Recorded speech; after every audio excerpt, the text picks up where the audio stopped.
Ну что, привет. Сейчас мы расскажем небольшой репортаж, как мы едем в современном вагоне. Оказывается, не все так же безнадежно в РЖД нашем. Да, Максимка? В каком смысле, то есть? Максимка мой. Да. Все, и пошел мыть. Да. Зеркало вот такое вот большое. Очень даже здорово на тебя посмотреть. А газ предлагает душ еще за 150 рублей помыться. Вот. Что хорошо в туалете, на стоянках можно пользоваться, без разницы, уже туалет. Я подержу, а ты отливай. Я сниму.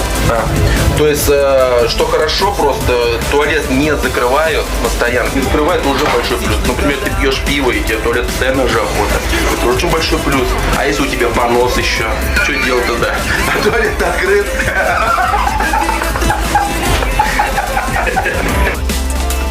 Как же было хорошо.